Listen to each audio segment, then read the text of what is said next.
Everything's still good? You guys all see it? Mm-hmm. Okay, cool. So I have a whole talk and I have a whole spiel, but I want to make sure that this is interactive. And even though I talk loud and keep moving forward, just interrupt me at any point if you have a question, if you want to, interject an idea. I'm super happy to stop at any point and discuss. And with that, I'm going to take it away. All right, so as many of you guys here, I love robotics. I think robotics is super cool. And throughout my PhD, I've had the opportunity to work on a variety of different robots. So the very first robot I worked on was actually with Dylan in my first year of my PhD. And I worked on this robotic manipulator that Anka has in her lab. And after that, I worked for a few years on aerial vehicles, specifically these quadcopters that we have in Claire's lab. And more recently, I've been working on ground vehicles. Now, what's exciting about being a roboticist right now is that even though all of these examples I've shown you are in the lab, we are having the amazing opportunity to see these robots in the wild through companies. So you can see here just a sampling of companies that are pushing each of these robots, from ground vehicles like Waymo's autonomous driving cars to manipulators like Canova and TRI's assistive robots that are actually interacting with the real world. Now, one thing you'll notice across all of these domains is that there's one common theme. It's that robots are operating in close physical proximity with people. And when this happens, robots need to change how they plan their motions and behave around people, whether that be to avoid them or to collaborate with them. And so a key component of doing this efficiently for a robot is to have a model of human behavior. Now, to date, it's been quite difficult to figure out human behavioral models, but we've had some advances in this domain thanks to, again, the availability of more data. So here are just a few examples I took from both industry labs and also from academic labs, where people have started to try to take real data of people that are operating in the wild and extract some kind of model that can help us predict human behavior and put those predictive models into the robot motion planner. So on the top right, you see an example from CMU. So this is a top-down perspective on a office building. And these little points that you see that are highlighted show salient locations that people like to go towards. Or on the lower left-hand side, this is a picture from Uber. And they sort of are using all their large amounts of traffic data to try to extract models of if people are going to be braking or speeding up or taking turns. And despite all these successes, though, I also want to highlight a few things, which are that no model is really ever going to be complete and perfect. No matter how much data we have, there are still bizarre things that happen in the wild when it comes to people. And here are just two examples I found online from YouTube dashcam videos. Dashcam videos are perfect ways to find examples of people behaving in strange ways. So on the left-hand side, this is a person just driving down the street, and there's a person who's playing soccer, not in a soccer field, but on the side of the street. Their ball starts, rolling into the street, and the car has to quickly stop so it doesn't hit the person who's playing soccer. Again, it's not unreasonable to realize that if I was training an autonomous system and designing a model of human behavior, I might never have actually experienced people playing soccer on the streets. And so this might be an unexpected behavior that I can experience as a robot. There's even more strange behavior that also exists, which is a lot less explainable. So this is an example of a person who just decides to stop in front of the car. I, as a human, don't even know how to explain this to you. I don't really understand why they did this, but it's another one of these like tail end corner cases that might be really difficult for us to model, but pose important concerns for our autonomous systems that are deployed in the wild. Now, there's several things we can do as engineers to try to solve this. One perspective is to say, let me use this data as an engineer, collect this, put it into my training set, and offline do some kind of model improvement. And then the next time I deploy my system, it's going to be potentially more robust. And this is definitely something that is being done and for sure should be done, because all of these examples I'm showing you here that the robot experiences online are useful pieces of information we should leverage offline as well. But there's another question that a robot needs to answer, which is online, what should it do?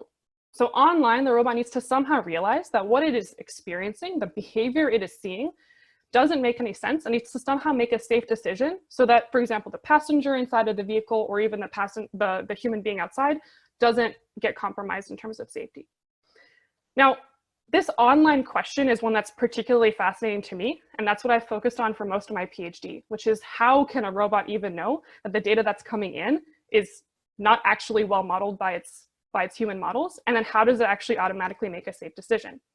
And so this is going to be the key thing I'm going to focus on in this talk, which is this notion of robots that can introspect about the validity of their models by using data that they're collecting online.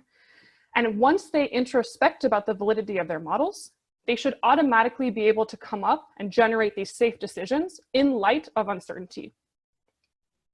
So I'm going to focus on this during my talk. And the way I'm going to dive into this and make it a little bit more concrete is through two projects that I've worked on during my PhD. The first is on designing introspective human motion predictors that then automatically generate safe motion plans from a robot's perspective.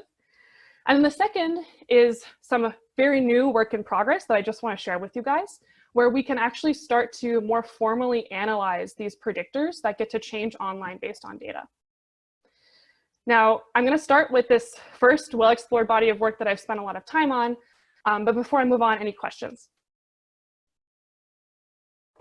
All right, cool. So let's dive into it. Now, what is this robot planning and prediction problem that I'm alluding to? Now, in this running example I'm going to be showing here, I'm looking at this aerial vehicle. Its state is denoted by XR at time step 0. And we have a single person in the environment. Their state is denoted by XH at time 0. And the robot's trying to move towards this goal that's shown in blue. Now, the robot, in order to make a good decision, needs to figure out where the person is going to go.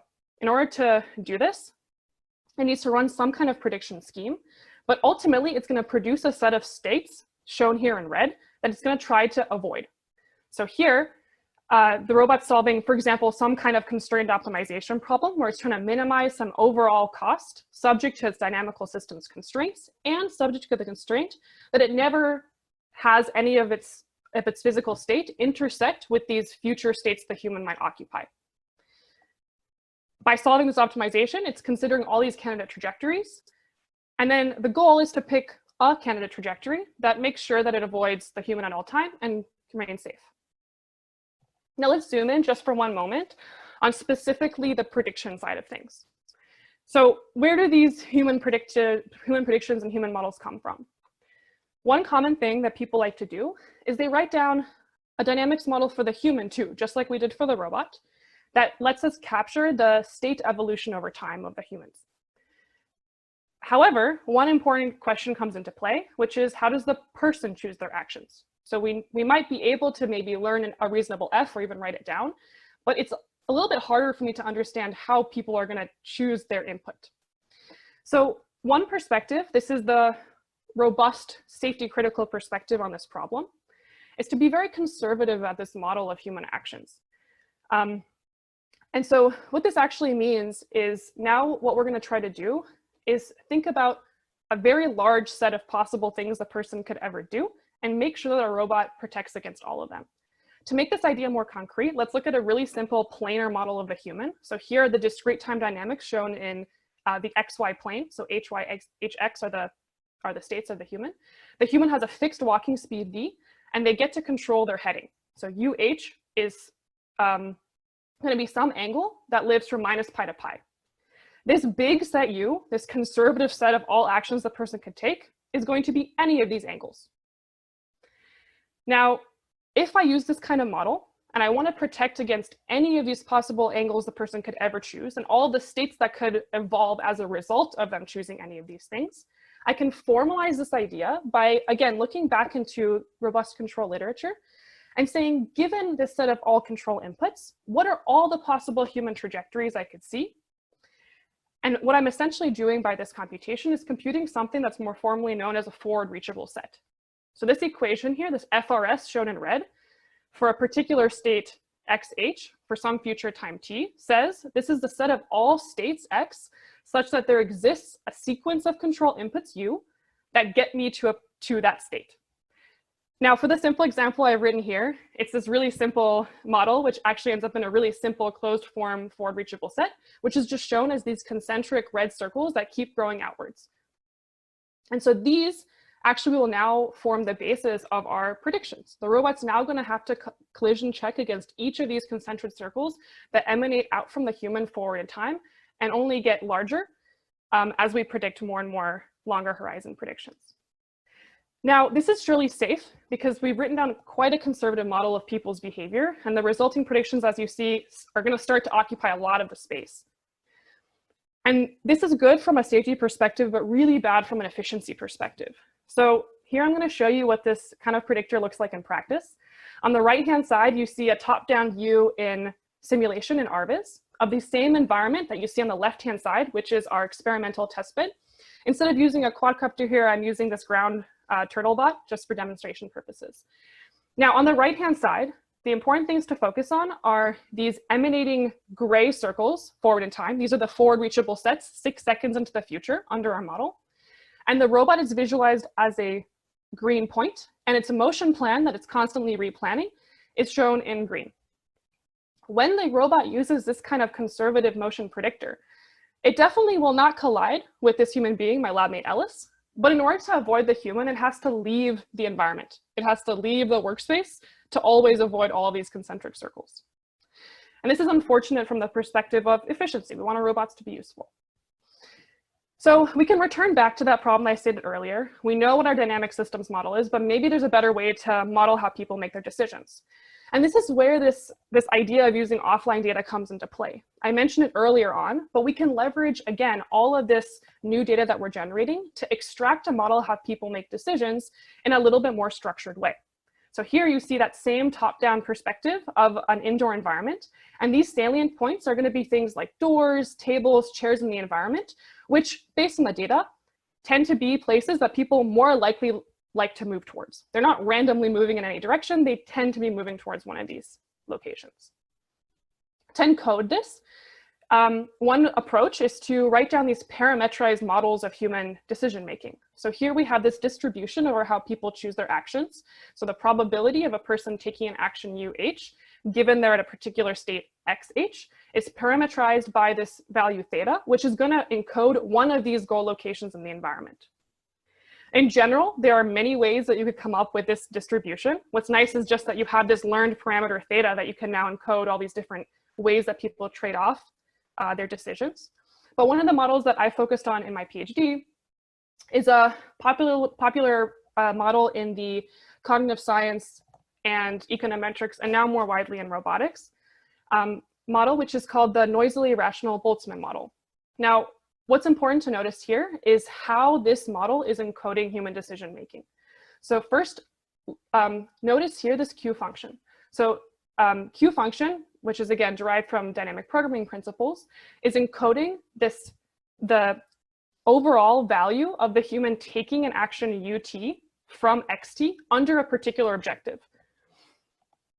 Now, this is going to let us understand how people might make decisions. So if I plug in a particular theta, let's say I plug in the door, it's going to say that people are going to be more likely to choose actions that take them towards the door, because if they move in that direction, it gets them as close as possible to the door, as fast as possible. The other important parameter to note about these models is this variance, or otherwise known as temperature parameter, which essentially scales how optimally the person appears to choose their actions. This ends up resulting in this distribution of our actions that I've shown here in red, where more saturated, larger arrows represent more likely actions, and smaller arrows that are more dark represent lower probability actions. So here you see that if I plug in theta 1, or the door, as an objective that the person cares about, the action that takes them towards the door is assigned more probability under this model. And this is nicely, again, captured through this Q function that is inside of this model. The last component that people consider in these kind of frameworks is that even though I have extracted a model of how people make decisions, this theta, I might not know a priori which of these thetas the person is optimizing for. For this reason, people place a distribution or a belief over these model parameters, which can encode some kind of prior, again, on how people make decisions. Maybe I have a high prior on people moving towards doors, but it's gonna let me actually leverage data online to improve my model and better make my model align with the measurements I'm seeing online. So this means that when the person actually moves not towards the door, but towards a table, we're gonna apply a simple Bayesian update, and we're gonna now shift that probability mass away from the door as a likely hypothesis for what the person is optimizing for, and now move it towards the table. If you put all of these components together, the last thing that the robot needs to do is now actually predict. And because this decision-making model we have here is stochastic, we're going to end up with distributions over states forward in time, because that stochasticity is pushed forward through the dynamics.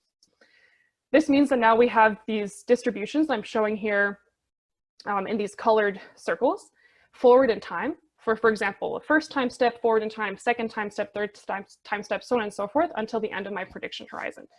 Here, what's important to note about the coloring is that the pink parts of the color mean high probability that the person is going to be at that state at that future time, and blue means lower probability.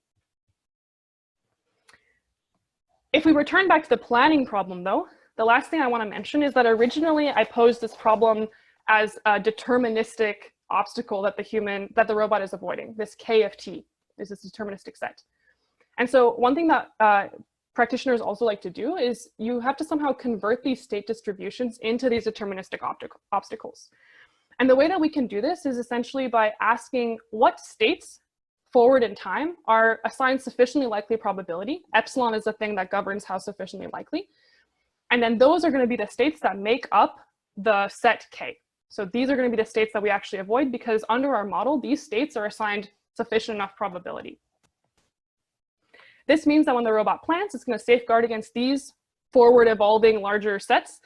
And now it gets to choose its action in a way that sort of takes into account how people make decisions, and ideally isn't as conservative as that full forward reachable set. Any questions? Cool. So, all right. so Yeah, go ahead. Is that like K-set, some like confidence set around like where your model predicted the human would be? Yes. So you basically you're asking, find me the set of states that make up 95% of my probability distribution. And then you're saying you now have like the 95% confidence state set of states. And that's the thing you avoid. And you can be more and more strict depending on your choice of epsilon. But if you choose a non-zero epsilon, you're going to start to see interesting behaviors where you're actually restricting the set of states based on how the model is predicting. Okay. So if you miss a possible goal for the human and that's what they're going for, then you're just kind of hosed, right? That's exactly what I'm going to address. Fantastic question. Yeah. Oh, great. Yeah. So perfect. You know exactly where we're going. So let's before we address Daniel's point, which we will, and that will be what we're going to focus on for the rest of the talk. Let's first see it working, because sometimes this model actually does work. And when does it work? Well, it works when people behave according to our model.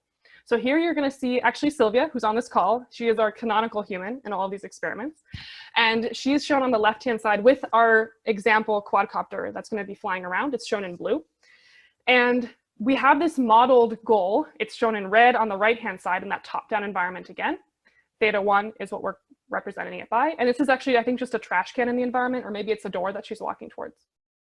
What you're going to see is these predictions forward in time. Again, red or pink means high probability and blue means low probability. And Sylvia is going to be walking perfectly and optimally exactly towards the door.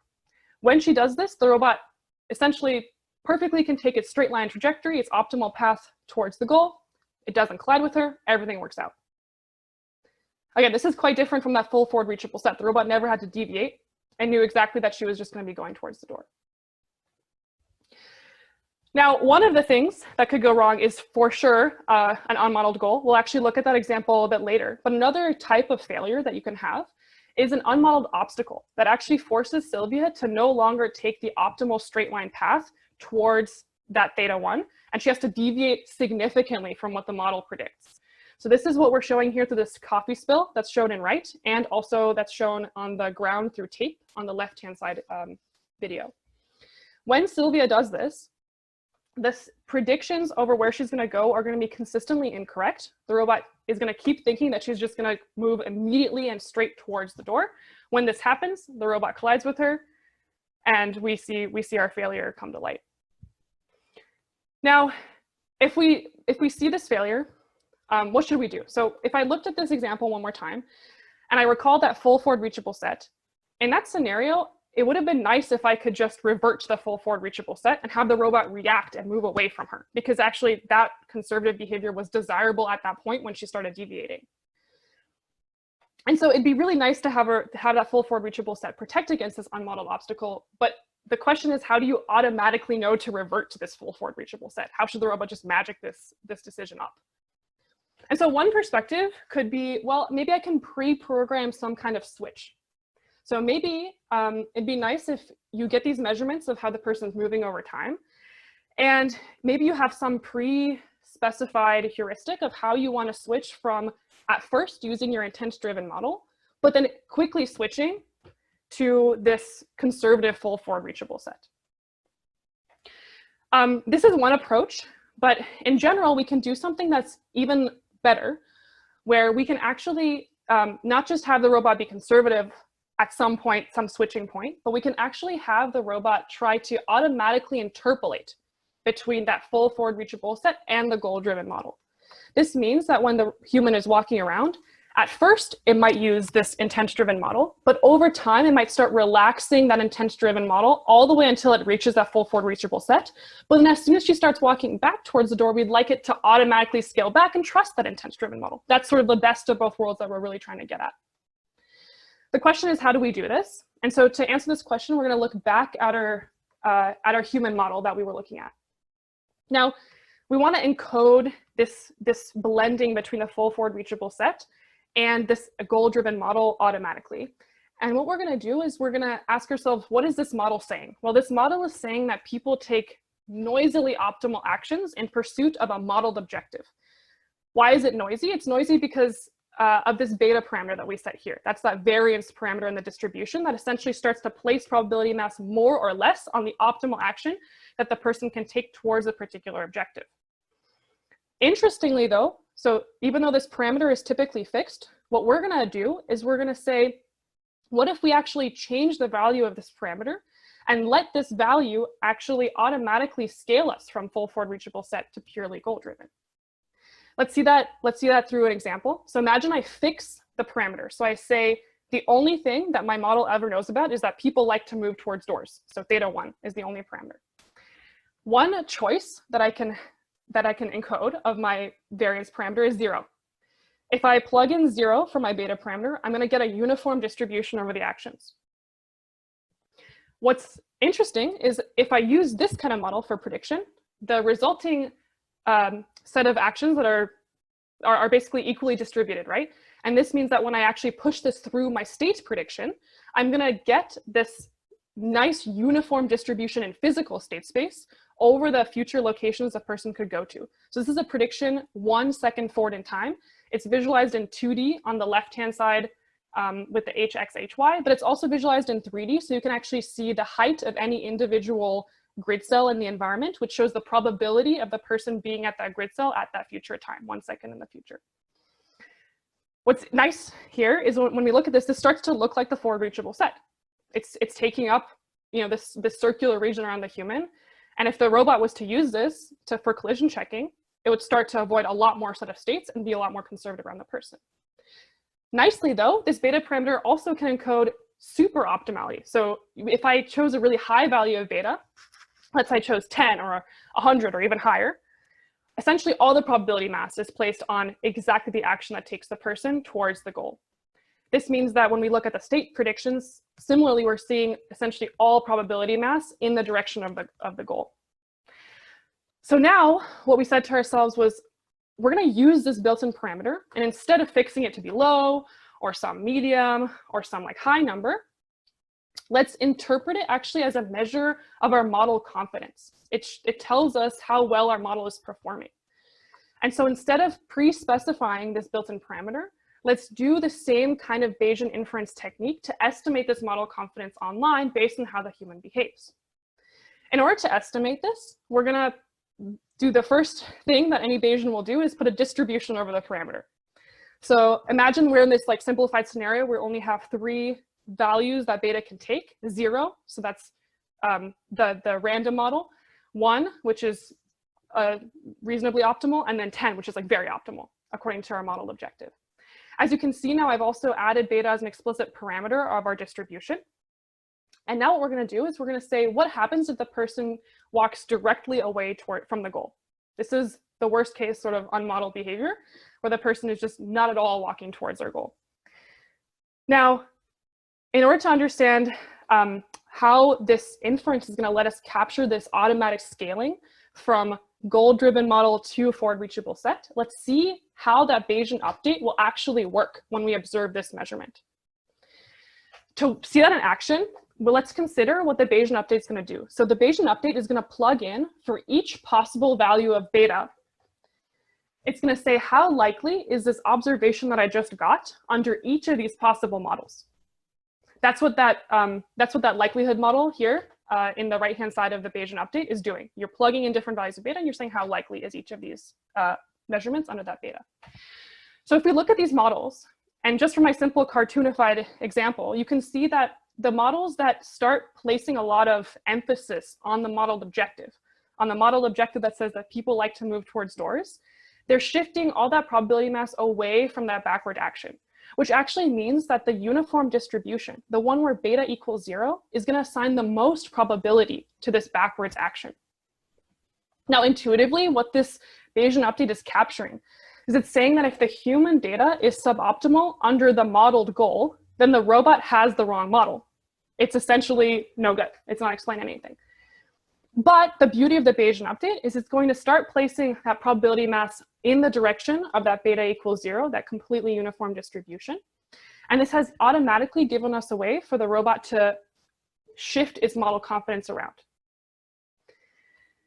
So far, let's recall my original claim that we wanted to solve. We found a way for the robot to introspect about the validity of its model by using that data online. But what about the second part? What about automatically making a safe decision? Well, what's really nice is that this method of estimating beta actually does both for us automatically. We don't actually have to change anything about our motion planner. It is just the predictions themselves that are going to change that automatically produce these really nice, safer plans. To see that in action, let's take a look at that very first setup. Now on the right-hand side, I'm also visualizing that belief, that our initial belief over the beta parameter. And maybe we start out with a belief that is like relatively high on a goal-driven model. So you can see that the most probability is assigned to beta equals 1. And the predictions will look something like this. They'll say people are gonna move towards the door. Now the robot will take one step and the human will too. When we observe this measurement, as you can see, our posterior distribution over beta has shifted and placed more probability mass on beta equals 0. So suddenly this measurement has told us our model isn't actually that good. And when we push that through the state predictions, we get those full forward reachable set looking predictions. This means that when we're collision checking, again, we're going to be collision checking against a larger volume of states, and the robot's going to take a wider berth around the person automatically. Let's see this in action and make sure that Sylvia remains safe against all these robots that are using misspecified models. Before we see the predictions and actions, let's just focus on the behavior, just qualitatively on the left-hand side. You're going to see just two different perspectives of the same exact setup where Sylvia is avoiding this unmodeled coffee spill in the environment. And the robot here is highlighted at the top in a red circle, and at the bottom, it's again in the same location as you saw before. As I play this, you can see that she's walking around the coffee spill, and the robot doesn't actually end up hitting her. It deviates out of the way and safely avoids her. Now, the more interesting thing to look at here is the predictions. So what actually happened on the prediction side of thing, and how did that affect the plan? We're going to look at the same example, but now we're going to notice something that as Sylvia starts to deviate around this unmodeled obstacle, those distributions start spreading out a lot more. The robot automatically starts shifting more to the left, and then it avoids her. But there was this cute part in between where actually after Sylvia finishes deviating and she starts moving back towards that modeled goal, the predictions start to tighten up again. They start to become more confident because she's abiding by our model after that point. Now, the same thing actually applies for a variety of other examples. We tested out one more that is exactly getting to Daniel's point. It's an unmodeled goal. So there are these two goals that we know about that are shown in red. And there's a third unmodeled goal the person's moving to, which is shown in this red dotted line here. Now, on the left-hand side, we're going to see what happens if you don't actually have your robot reason about its own model's validity. So what's going to happen is as long as the person's moving towards one of these goals, everything looks good, the predictions make sense. But as soon as they deviate, these predictions don't make any sense. They keep thinking that the human's just going to turn around and run towards one of these goals. And in fact, a near collision sort of occurs here. It doesn't actually happen, but they get, worryingly close. Now, in the Bayesian confidence, this model confidence estimation framework that we proposed, we get the same sort of behavior as long as the person's behaving according to one of these goals. But as soon as the person steps away and starts moving in an unmodeled way, we revert to this full forward reachable set state distribution. And when you see the resulting plans, they take a lot wider berth around the human. Andy, Yeah. can I ask two quick questions? Of course. So one is about dynamic obstacles. So have you guys considered dynamic obstacles? And I'd imagine that would make the Bayesian inference part of it like a little bit more challenging, because the probability of actions of humans will depend on the dynamic obstacles. I see. So can you refine that a little bit more? So like the human right now. Right now, for example, you have the coffee spill, for example, Yeah. right? Coffee spill is fixed. Oh. So then you have, when you are doing your Bayesian inference over beta, that is based on whatever action the person takes, and then you have this probability of actions of humans because coffee spill is like fixed, right? Yep. If you have another like quadrator running towards you, right? Like coming, like some other thing or some other like thing coming towards you, then your Bayesian estimation of beta might not be as easy. So like I was wondering if you've considered those settings, or how does it change? Yeah, so that's a fantastic question. So we haven't done any work explicitly on that, but I think what makes that particularly difficult is like, I think that if you truly want to encode that, you need your Q function to be a function not only of the human state and the human action, but also this other dynamic obstacles state and potentially action too. So this makes computing the Q function really hard. And so first of all, what I'm hiding under the hood here is that, right, all of these techniques here are relying on dynamic programming. Nicely, because we have a small set of thetas, I can pre-compute all these Q functions, give them to the robot, and it just switches. If I have the human model is also avoiding a dynamic obstacle, then now I have to pre-compute all like pairwise combinations of the person and the robot and all these different Q functions, and then store them on the robot and have it use those online, or somehow be able to like compute them online. So I haven't actually done that. I think that's super interesting. And very valuable. I mean, the cheap way, I guess, to maybe do that is I wonder if you could somehow encode like through relative state, or have like the other moving obstacle being another goal, and somehow be able to be clever about your computation so you don't actually have to explicitly pre-compute it. But I haven't thought it all the way through. Yeah, that would be very interesting. Can I say something? Yeah. First, Andrea, are you going to talk about the multi-human? Yes, that's my next slide. Yeah. Okay, so we do something like that, but trying to fudge it a little bit. We did try with Zach from Michael Kokendorfer's lab. We did try actually implementing Dorsa, your old like nudging the driver stuff. Okay. And we found that at least for this particular example, we couldn't run it fast enough that it would outperform just this like dumbed down, get confused method. Yeah, computationally that can become, I have one quick question as well. So I was wondering, does your update over beta include saying like a dynamics update where you say the robot's action affects what the human's beta is in some way? Fantastic question. No, so as you see, I can go back really quick. So the human model, and maybe I don't have it here actually. Yeah, here. So let's take a look again at the Q functions. The Q function, or like the human model in general, is conditioned only on the human state, the human's goal, and the beta, not the robot's state or the robot's action. So the way to encode that is, again, put both those things as a component of what you're conditioning on. But it only makes the computation now harder, because now you have to somehow think about, again, these reactive schemes. And so I think those models are super interesting, and they are very valuable to consider. They only get more important in some of the other examples I'm going to show a little bit later on, where like you're doing collaborative tasks, or you're trying to explicitly model like the interaction setting. For these collision avoidance settings, as Sylvia said, it's actually in practice been like shockingly good at how little you can model And it just is a really useful principle to just revert to the forward reachable set from a perspective of performance. Like if you just want your system to not hit the human when they do something weird. If you want to really maximize like efficiency, information gathering actions, if you want to do collaboration, this will not necessarily help you out. Can I ask another quick question? Of course.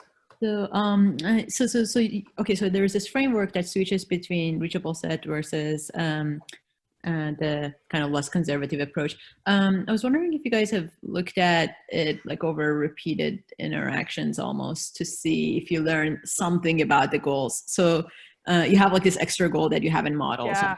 Like if you go to that environment again, like now do you have like that knowledge of the new goal and you incorporate that? Like, yeah, it's a great question. So I think actually this harkens back to perspective 1 that I mentioned at the very beginning of my talk, where you can view actually you can view the confusion of your human model as self-supervision for where you should go back, look at your data and retrain. So that's one perspective. It's like you look at like the performance execution, you say, at all of these points in time and all these states, I got confused. Let's like retrain and extract new features. Perspective 2 is you want to do that learning online. And that's something that I'm really excited about working on over the summer, actually, because it's a question I get a lot. And I think the honest way to start answering that is you need to start incorporating real sensors and like richer data. Because as you see right now in all these examples I've shown you, they're just motion capture tracking. So we just are tracking XY state perfectly. But to understand how to like expand your model set, contract your model set, if you want to start adding new goals, you need to have richer information like from cameras. So I think that there's 2 angles. There's like the offline versus online answer to that. I think both are super cool and neither of which we've done. Thanks. Anything else? Okay, cool. So actually alluding to all these interesting questions that people had, let's actually take a look at how this approach can help us deal with complicated scenarios like multi-human, multi-robot interaction scenarios. So here we have, again, our favorite human, Sylvia. And we also have our other favorite human, Jaime, who used to be a PhD student here, but now is actually going to be a professor at Princeton. And Sylvia and Jaime are 2 humans that these 2 quadcopters, which are shown here in pink, so there's one right here and one right here, need to avoid. Now, each of these robots have their own goals. One is trying to get towards this blue point. The other one's trying to get towards this blue point. And one of the challenges about these scenarios is interaction effects. If you truly want to model this whole entire scenario, you need to model how Sylvia reacts to Jaime, how Jaime reacts to Sylvia, how Sylvia reacts to the robot, how the robot 1 reacts to the robot 2, and like all these different pairwise like interactions. Now, the issue is that that's really difficult, not only computationally, but also just from a modeling perspective. How do I know how people react to each other or to other robots? I don't even know how to come up with good models of that either. So maybe we can say, okay, let's try to just slap like a really easy model where we're going to say that people don't explicitly reason about each other. They're just naively optimizing for their own objective. Maybe they even think they can move through each other physically because like their own dynamics, their internal model doesn't account for collision avoidance with the other human. And see how far we can actually get by deploying these models, but putting on top of it this model confidence estimation framework. And we're going to see this in action where I'm going to play the video twice. So first, let's just focus on the main part of the video where we just see everything working out. What we're going to notice is that the 2 quadcopters lift up, then they're going to start to move, and Sylvia and Jaime have to cross paths, as well as the robots have to cross paths in order to navigate through the environment. Now, what you're going to notice is Jaime's kind of dancing. That's unmodeled. He's Spanish. He's listening to some like good bachata music. Sylvia's being optimal because she's always optimal, drinking her coffee, and the robots find their way around. If we take a look again at the video, but watch this lower right-hand video of the predictions themselves, you can notice that Sylvia's predictions, so Sylvia is this human being here, they're only going to get more confident. So notice that we can really predict her pretty well. They get a little bit unconfident when she has to move around Jaime, but they still become really, really confident. If I play the video one more time, when Jaime is moving, he's dancing and being a lot like quite unmodeled. As he's going to move, his predictions are always quite noisy. When the interaction happens, actually it gets a little noisier, but consistently the robots are always able to avoid both of them and each other using this like prediction scheme that lets us blend from forward reachable set to the goal-driven model. So far I've shown you a lot of examples in the quadcopter domain. We've also tested this out also for ground vehicles too. So we put this on a Dubin's car model of a car driving on roads, and the unmodeled things are, unmodeled components here are, for example, an unmodeled turn. So this is an unmodeled goal scenario, and also a pothole that the human is sort of going around. And we've seen some interesting success there too. But some of the more recent work on this has been also extending it to manipulation domain. So I want to just quickly touch on how this model confidence and like having robots introspect can be useful in that domain too. So in the manipulation context, and this is again going back to that first project that I worked on with Dylan, in that very first project we were looking at inverse reinforcement learning settings, where people get to physically interact with the robot and teach the robot something about its reward parameters.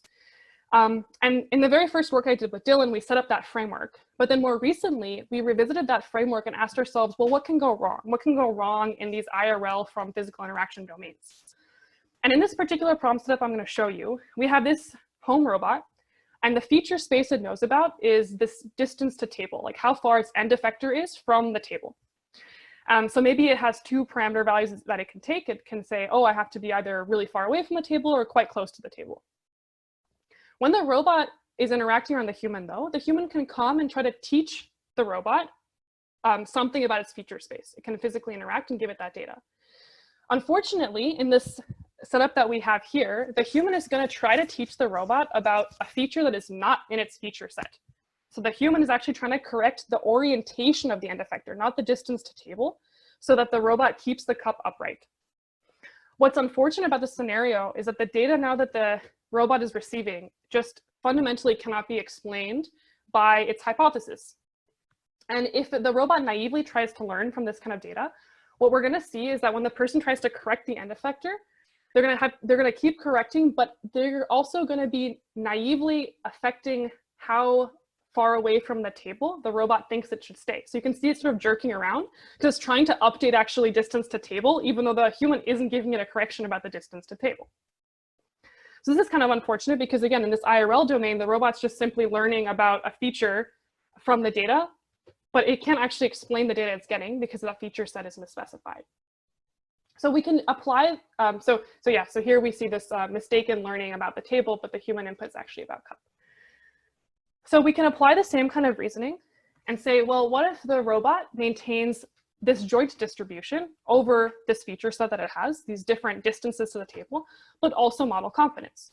So just like we did before, now the robot's going to ask itself, for any given measurement, any given correction, how likely is this correction under distance to table, these two different distances from the table, but also under a random model, beta equals 0, or a theta-driven, a goal-driven model.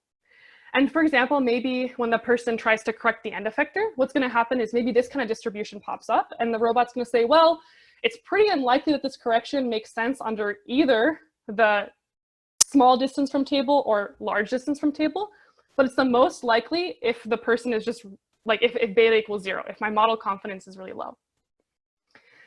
When we see this in action, now the results are a little bit, they're a little bit anticlimactic from a learning perspective, but they're actually quite useful. So what we see here is that even though the robot still can't learn the right thing, what it's doing is it's not learning incorrectly. So when the person is correcting the end effector, trying to make the cup orientation align better with their preferences, you can see as I play this again, the robot isn't jerking around a lot because it's actually not learning at all. It's not learning about distance to table because it says, I don't understand this input, I'm not going to learn instead.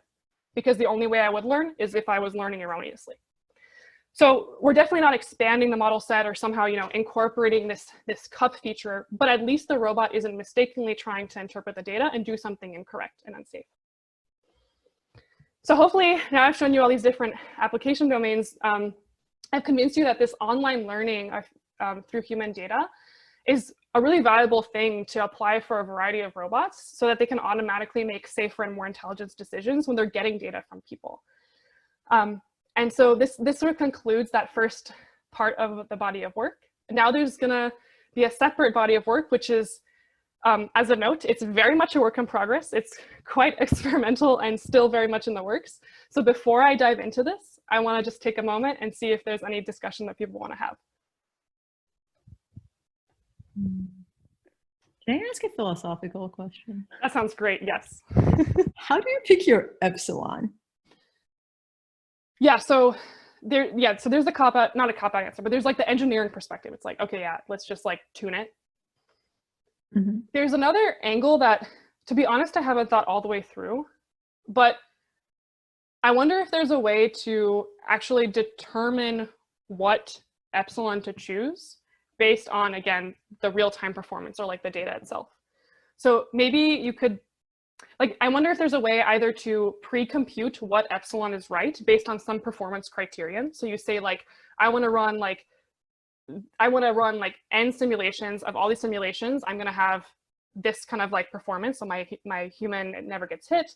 And then like you choose your epsilon, which is like an informed search kind of thing. But I wonder if there's also a way that you can use the data that you get. So as the human is moving, you can find a way to choose an epsilon that, I don't know, I guess like better incorporates the uncertainty that you want. Like, it's also kind of strange because, so all these exponential models that I mentioned here, they're very aggressive in terms of how they shift probability mass around. Mm-hmm. And so choosing the epsilon in general is just like a very difficult thing in practice, because the decay of the probability at any given state is like very steep. And so if I choose the difference between, or if I choose an epsilon that's like 0.1 versus 0.15, that might suddenly capture or remove huge set of states. So I feel like the question needs to sort of be almost answered offline. You need to say like, if I have this model, it's like peaky, this is how it behaves under these kind of data, what epsilon should I choose that meets some kind of performance criterion? Like, it almost feels like you need to do some kind of intelligent optimization. I don't know. I don't have a well-formed answer though, as you can tell. Yeah, but it does have like a large effect on like how you're choosing it. Yeah, you're right. No, absolutely agreed. Yeah, and so the second part of the work that I'm going to mention, it doesn't have to do with the epsilon per se, but I think some of the tools that I've started to think about more recently help start to get at these questions of when you let things change online, like how long is it going to take you to achieve confidence? How conservative do you need to actually be? Like, can we formalize that a little bit more? But I don't have a satisfying answer, to be completely honest. I have another quick question. Yeah. So when you're finding the probability for each of the voxels that you're showing, is that based on taking your estimate of where the person's going to be at a time step forward and then adding up the probabilities? Yeah. Okay. And then why not use like a Gaussian at each, instead of using a histogram or multinomial distribution?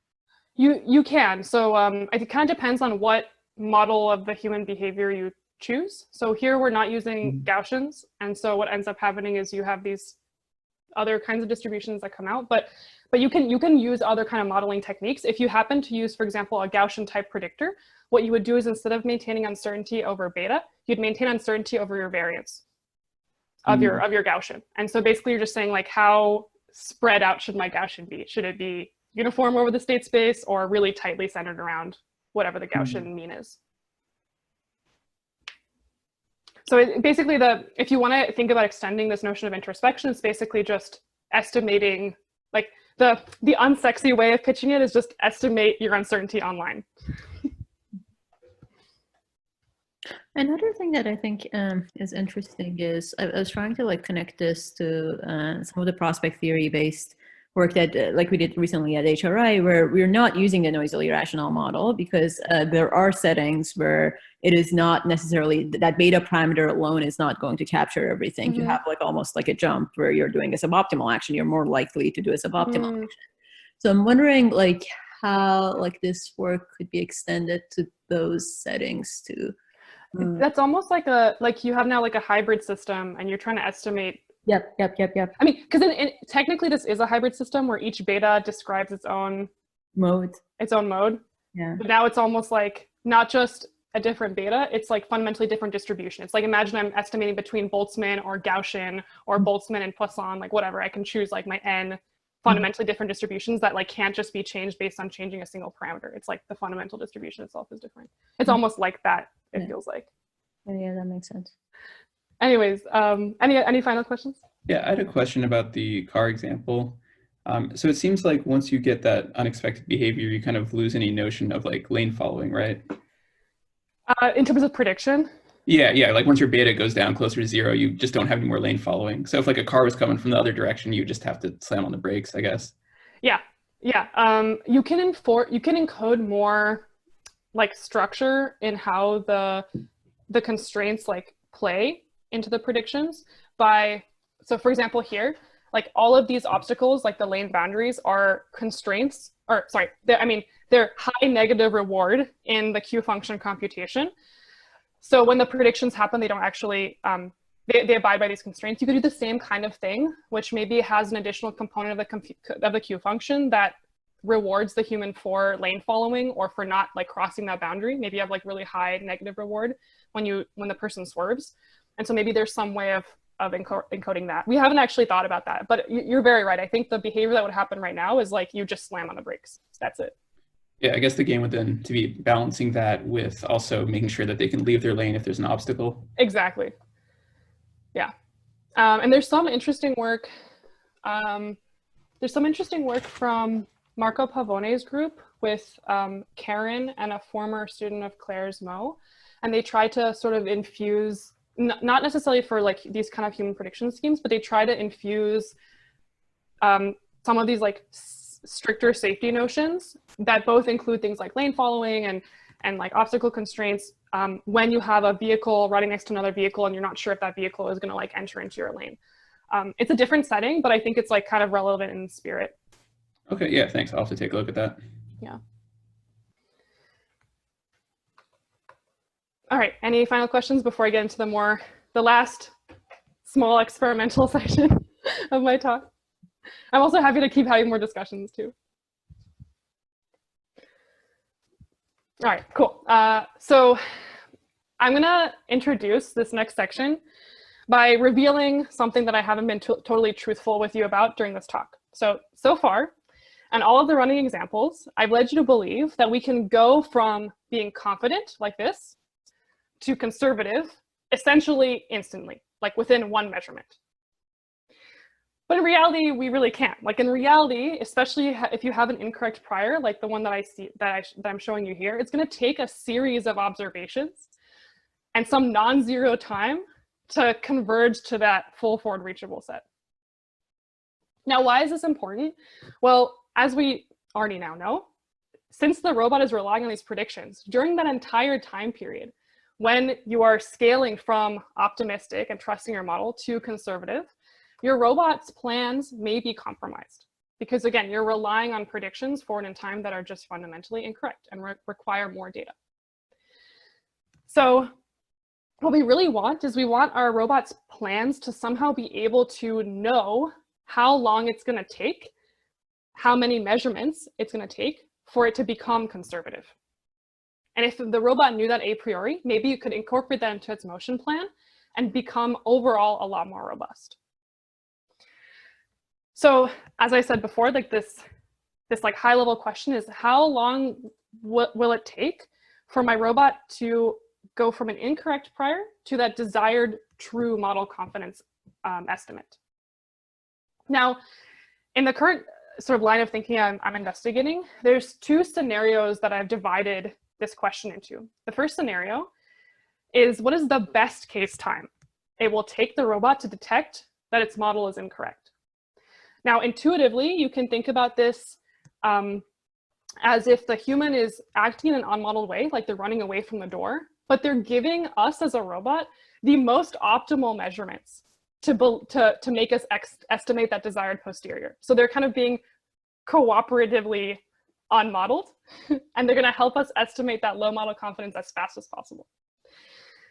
The other perspective is what's the worst case time it will take the robot to detect its model is incorrect. So this is kind of this deceptive model of the human. They really aren't actually going towards the door, but they're taking this like roundabout way that kind of starts towards the door and then eventually curves backwards. And this will be sort of this worst case time that it'll take you to estimate that low model confidence.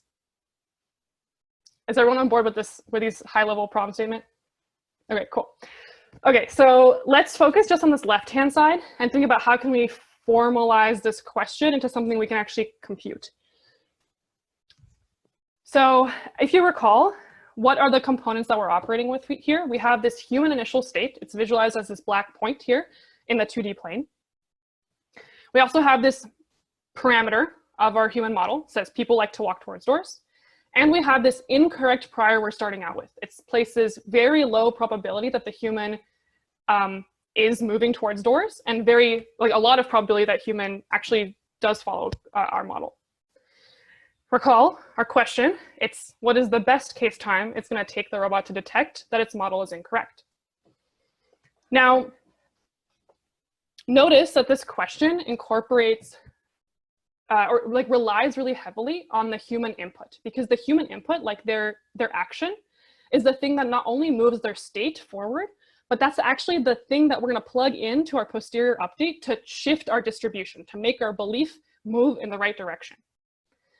So because of this, what we really want to do is we want to somehow reason about this joint evolution. We want to think about, under these different observations I could get, these different U's, actions the person could take, where would they go physically in state space, but also what would happen to our belief?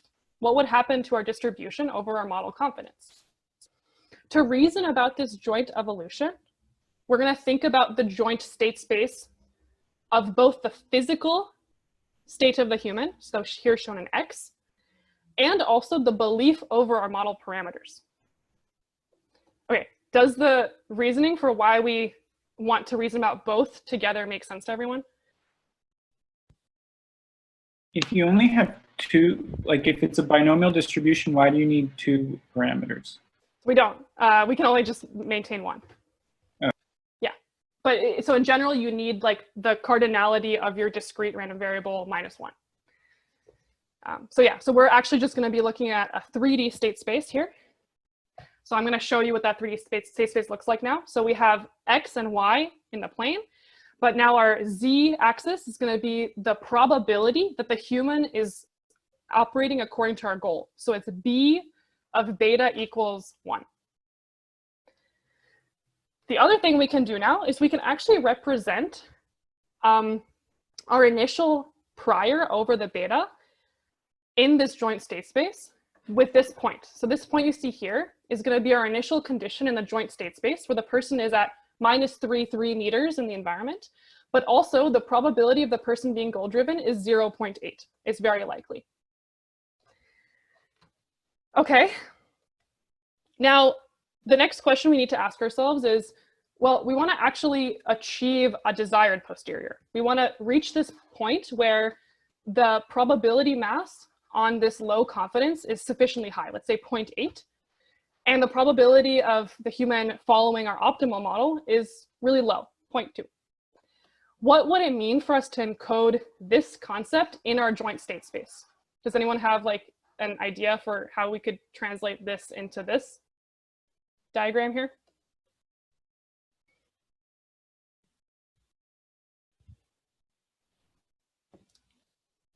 Okay, so a first pass is what if I encoded a new Z desired, which is at -3 in the human state space, 3 in the human's Y state space, and then 0.2, because our desired posterior places 0.2 probability on our high confidence model. Is this capturing what I want? Is this actually what I care about? Don't we want like a reachable set with the beta at 0.2? I don't exactly know what you mean by reachable set, but we do want a set. So what we actually want is we actually want this representation of the of our desired joint state. Now, what does it mean? It's saying that I definitely need my third state, my belief, to be 0.2. I want to place low probability on my goal-driven model. But in terms of where the person is, I don't care where they are. I want my person in like physical state space to be able to be anywhere in physical state space as long as my posterior is equal to 0.2. So we can actually take a look at what this looks like in like a mathematical toolbox. So this set here that you see, this cube that's sort of flattened out, exactly is representing this. So what is it saying? It's saying that we want low probability mass on the goal-driven model, but the human can be anywhere in the state space. So this is what that belief is 0.2, and the human can be anywhere here physically. We don't care. Now this set is going to encode that target, that ideal distribution we're trying to reach. And we now have to ask ourselves, how do we actually compute the best case time it will take if I'm starting out at this initial joint state, incorrect prior at the initial time, and I'm trying to reach this desired posterior where the person is anywhere in state space at some final time, where that final time is encoding that best case time. This is sort of the conceptual problem that we're trying to set up. Now, the beauty of this problem that we've just set up is that we can actually leverage dynamic programming to solve it. So if we know that at the final time we want to be at this desired posterior with the person being anywhere in state space, let's compute the solution backwards in time. Let's start out saying, I want to have this posterior, and move backwards in time until we reach our initial condition. This problem can be more formally stated through this equation. This is the Hamilton-Jacobi-Bellman equation.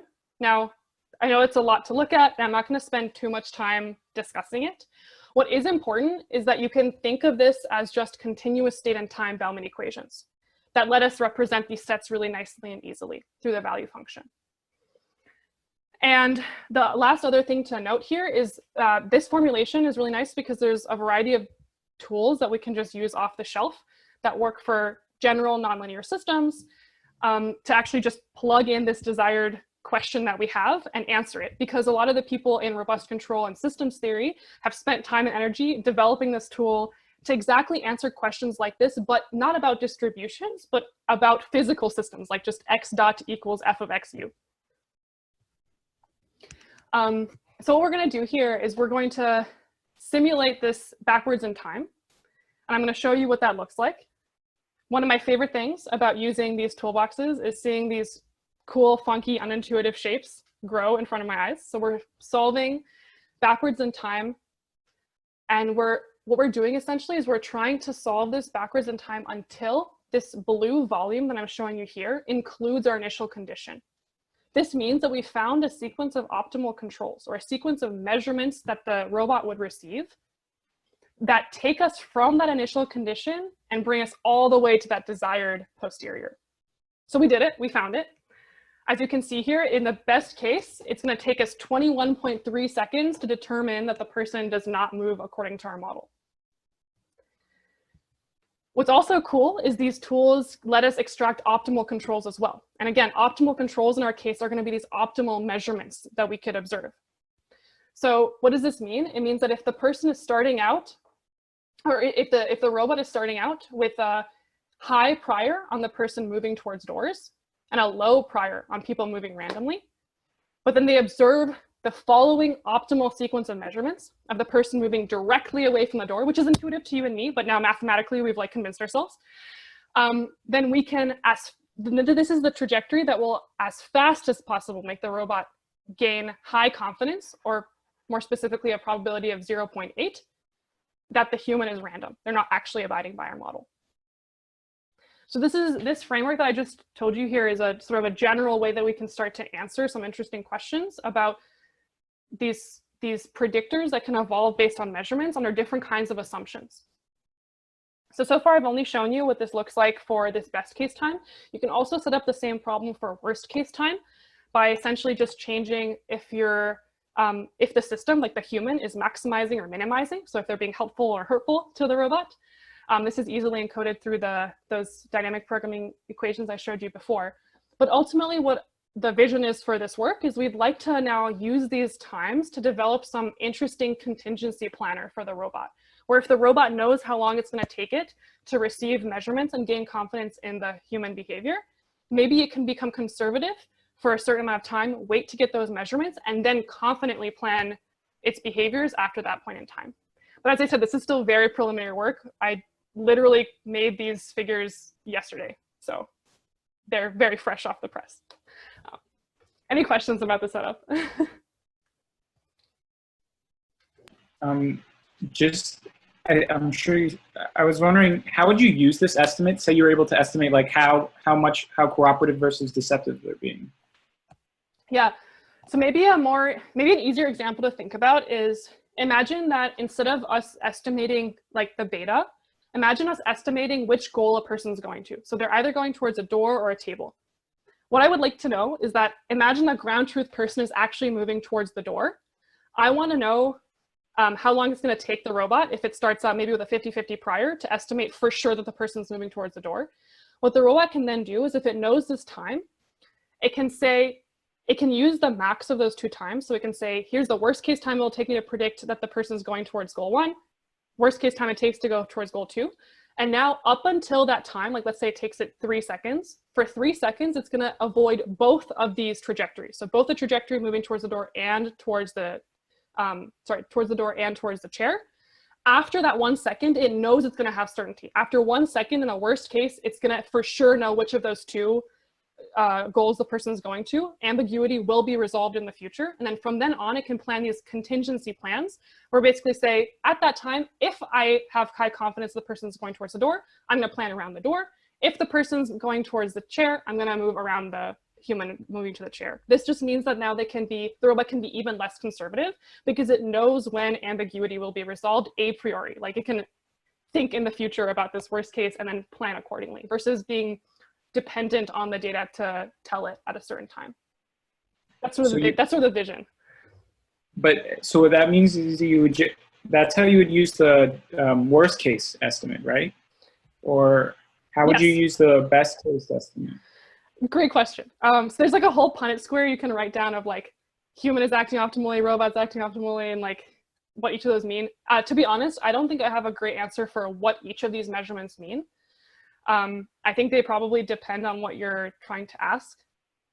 In the case of like the safe collision avoidance kind of stuff, you care about typically worst case times because you don't want to collide with the person. But I think there's something interesting to be said about best case times. I just don't have that off the top of my head.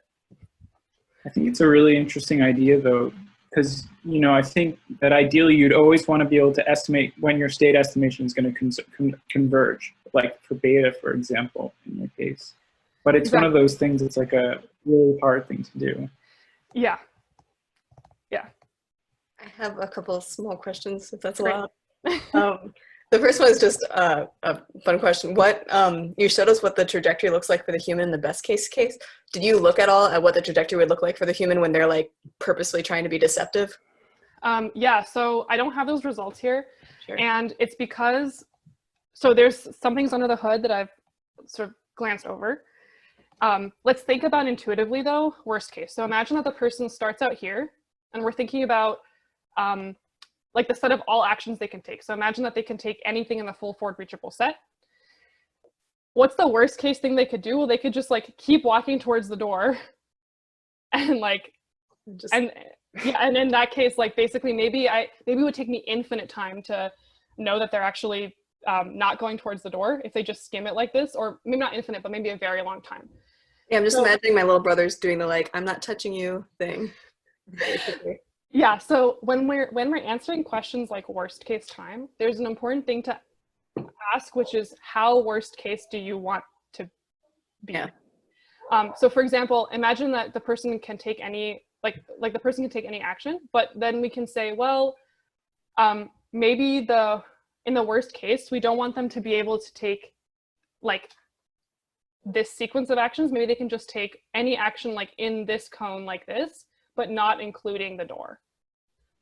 I wonder, have you thought about trying, rather than having the human be worst case, the human being like actually random? Yes, so here's the issue. All right, let's go back to the equations and let's think about like, what am I hiding? All right, so let's look at these equations. So all these equations are saying is they're saying that, so the way that my value function changes in time, as described by this partial v partial t, is going to be determined by this minimization of the inner product between the value function gradient for any given state and the joint dynamics. Let's not worry about this for right now. Let's just worry about this min. So what we're encoding here is we're saying the human, UH, gets to choose some action from the set. And by minimizing, what they're trying to do is essentially give us actions UH that push us as fast as possible to this desired posterior. So min is trying to help us like get here as fast as possible. Notice though, this is a deterministic set. So UH lives inside of a big set U, each of which inside of there are equally likely to be chosen. So here in like this big circle that I showed you here of all the possible actions the person could take, we're saying the person can take any of these. They can choose those at will. The minimization will help guide which of them they choose based on what problem we're trying to solve. In reality, though, you're right. Like these are actually supposed to be distributions, right? Like there's exponentially more likely for the person to move towards the door or maybe uniformly at random. So this is a determinized version of like that stochastic problem in order for us to leverage these computational tools naturally. You're super right that there's value in asking, is there a stochastic equivalent? Like if I really want the person to be, if I'm assuming the person is choosing their actions according to a different distribution or according to a uniform distribution, how long would it take? But the tools we have right now, to my knowledge, aren't amenable to that, which is why we didn't do that. We just sort of determinized it. Does that answer your question? I have follow-up questions, but I'll ask them offline. Okay, cool. Yeah, this is very much still in flux. One other question. So when you were looking at this belief over beta being 1 or being 0, so you're considering the deceptive case or the cooperative case. So you're kind of like making a decision there. Like, what if you have like a more complicated like distribution for what beta would be? Like I would imagine again computationally things are not going to be nice there. Are you just not going there, or like do you have plans on going there and addressing the computational issues?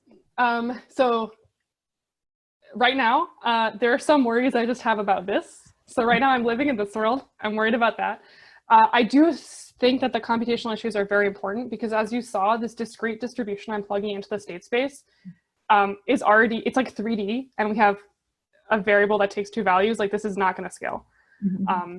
So even in the discrete case, yeah. Exactly.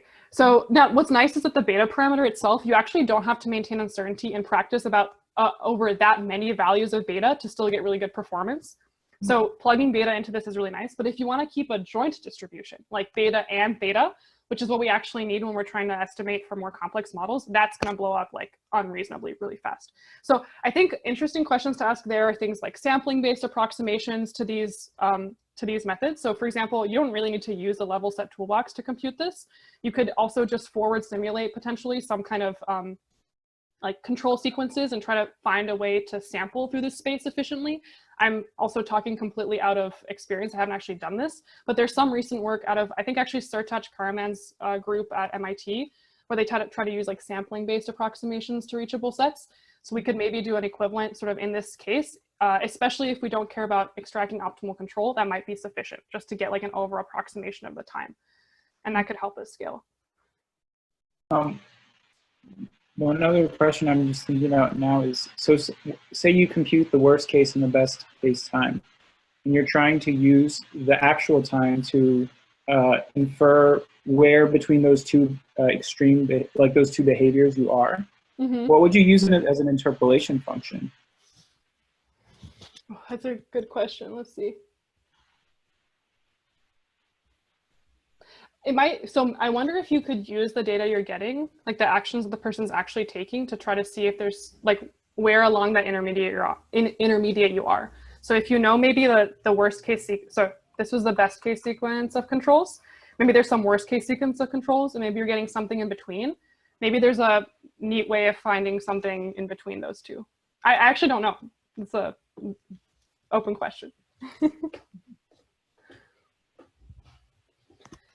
So you mentioned, I know this isn't exactly what you just showed, but you mentioned the example of you have 2 possible goals and you want to know like, what's the longest time, say they actually have goal 1, but you think they have goal 2, what's the longest time it could take you to adjust to get to goal 1? I'm just, I feel like this approach might be a little bit over conservative though, because let's say you say, all right, it could take like 3 seconds to figure it out. But in those 3 seconds, it'd be going towards the goal, like going towards goal 2. So like, you don't need to avoid like both goal 1 and goal 2 in that worst case example, right? So like, I think it depends on, on the strictness of your safety criterion. So Imagine it takes me 1 second to estimate confidently that the person is moving towards goal 1, but it takes me 2 seconds to confidently estimate they're going towards goal 2. Even if I get measurements of them going towards goal 1, I haven't reached enough. Let's see. Like basically the max of the two, I for sure know is going to be safe, because if you safeguard for 2 seconds, you know that no matter which one they are. However, after 1 second, you have achieved high enough confidence that they are goal 1, but you don't have high enough. I don't know. I haven't thought that all the way through. There's probably more intelligent ways of combining it. So far, I've just thought of like the most like naive worst case way to combine those 2 times. I guess, yeah, what I was getting at is that it might be worthwhile to think about like not just how long it takes to be confident about it, but how far away you are from them, like until you are confident. Actually, your question, I think, relates to another thing that we can easily encode in these formalisms. So notice here the target set that I wrote down. So the person can be anywhere in state space, but we have to reach a desired posterior. Another thing we can easily encode is we can say, no, actually, imagine the person was really going towards a goal right here. The target set then would have 0.2 probability on beta equals 1, but it would be just a circle over here. And so now when we compute our dynamic programming problem, we're saying if the person really wants to get to this unmodeled goal here, and they're trying to be as helpful as possible in showing us the posterior, what's the minimum time it would take? And that way you're actually encoding this like other goal-driven behavior, which I think will, I mean, it's encoding a different thing, but it's another kind of number you can get out, another sequence of optimal controls that maybe could be leveraged to reduce conservatism. But it implies some kind of structure that you know about the human. Like this is more related to the 2-goal case. I know I haven't answered your question all the way. It's a great question. So if you have multiple goals that you're trying to build between, can you model that like uncertainty over which goal the human is going to deterministically, the same way that you have for the other variables in your in this optimization? Yeah, like so would this answer your question? Like imagine that I just have like imagine I model a person as solving like an LQR problem, where like the goal is their terminal cost and they're just trying to like move as fast as possible to LQR. Essentially that straight line trajectory could be my prediction of their motion. So instead of placing like distributions over where they're going to go based on some kind of like stochastic model, the optimal control they choose is just an optimal feedback policy. It's like minus K times X. That could be like a deterministic way of doing it. But then how do you weight? Say you use that path and you calculate it your answer for each of your goals. How do you weight each of those different solutions? Yeah, exactly. So I think there's techniques in the literature that try to do things like this. To be honest, I don't feel well versed enough to claim generally how they do that, because I know that, for example, in autonomous driving, some of the demos I've seen at conferences, they talk about having safety backup plans or like worst case predictions. So they maintain 2 trajectories. One where like the drivers are just going straight following the lanes, and the other is maybe like one other trajectory that's kind of wild and like going off. And I think they might maintain, I know that Uber gave a talk where they were discussing this, but they maintain, I think, probability on each of those 2 being likely to occur. And then they safeguard against some, like whichever one is most likely. I don't know how they actually blend it because it's Uber, they won't tell us. So that's maybe one way of doing it, where you just maintain uncertainty over like just 2 discrete trajectories, one that's worst case, one that's like reasonable, and you're safeguarding against either the union of them if you're being really conservative or some kind of weighted combination. These are great questions though. That's all I have basically. I was just gonna harken back to this original statement and this body of work that we've talked at length about now. Obviously, this work doesn't happen on my own. Robots are hard and you need a lot of people and also really good advisors to support you through these hard times. Here is a list of all the wonderful students I've gotten to work with and my 2 advisors. And with that, thank you guys so much for having me. Thank you. I thought I'm unmuted, sorry.